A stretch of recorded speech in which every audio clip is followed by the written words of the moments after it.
जय श्री कृष्ण। आप सबका मेरे YouTube चैनल पर हार्दिक स्वागत है। आज मैं आपको बुधवार प्रदोष व्रत की कथा सुनाऊंगी। आज बुधवार प्रदोष व्रत है।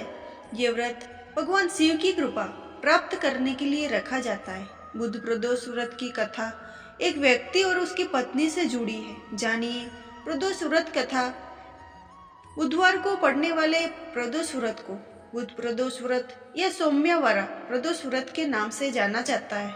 हिंदू पंचांग के अनुसार प्रदोष व्रत हर महीने की त्रयोदशी तिथि को रखा जाता है और हर वार पर पड़ने वाले प्रदोष का अपना अलग अलग महत्व होता है। बुध प्रदोष व्रत की बात करें तो इस व्यक्ति को शिक्षा के क्षेत्र में सफलता मिलती है, साथ ही मान सम्मान की प्राप्ति होती है। और बुध प्रदोष व्रत में हरी वस्तुओं का प्रयोग करना चाहिए। शिव जी की विधि विधान से आराधना करने के बाद बुध प्रदोष व्रत की कथा जरूर पढ़े। अब सुनते हैं प्रदोष व्रत की कथा। कथा के अनुसार एक पुरुष की नई नई शादी हुई थी। विवाह के 2 दिन बाद उसकी पत्नी मायके चली गई। कुछ दिनों में पुरुष पत्नी को लेने के लिए उसके मायके पहुंचा और बुधवार के दिन अपनी पत्नी को उसके ससुराल से ले जाने लगा। जब वह अपनी पत्नी के साथ लौटने लगा तो लड़के के ससुराल पक्ष ने उसे रोकने की भरपूर कोशिश की। लड़के के सास ससुर ने उसे समझाया कि विदाई के लिए बुधवार शुभ नहीं होता, लेकिन लड़के ने किसी की बात नहीं मानी और वो अपनी पत्नी के साथ बैलगाड़ी में चल पड़ा। नगर के बाहर पहुंचते ही उसकी पत्नी को प्यास लगी। पुरुष पानी की तलाश में निकल पड़ा। पत्नी एक पेड़ के नीचे जाकर बैठ गई।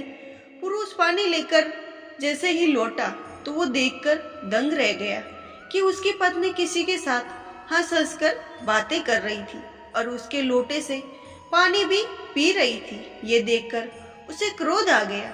वह अपनी पत्नी के निकट पहुंचा तो उसके आश्चर्य का कोई ठिकाना नहीं रहा, क्योंकि उसकी पत्नी जिस पुरुष से बात कर रही थी वो दिखने में बिल्कुल उस आदमी की तरह था। पत्नी भी ये देखकर सोच में पड़ गई।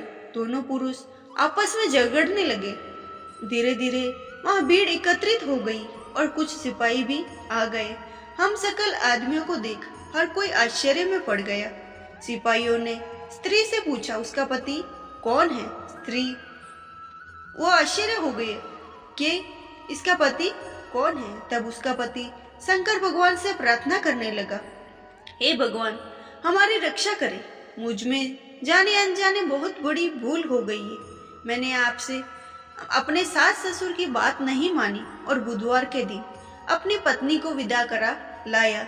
मैं भविष्य में ऐसा काम कभी नहीं करूंगा। जैसे ही उसने प्रार्थना की वैसे ही दूसरा पुरुष अंतर्ध्यान हो गया। इस तरह पति पत्नी सकुशल अपने घर पहुंच गए और उस दिन के बाद दोनों पति पत्नी नियम पूर्वक बुध त्रयोदशी का व्रत रखने लगे और एक खुशहाल जीवन जीने लगे। और ये कथा यहीं समाप्त होती है। अगर मेरी कथा आपको अच्छी लगी हो तो मेरे चैनल को सब्सक्राइब करें और बेल आइकन को प्रेस करें ताकि आने वाली वीडियो आप तक पहुंच सके। और मेरे वीडियो को ज़्यादा से ज़्यादा शेयर करें। आपका बहुत बहुत धन्यवाद।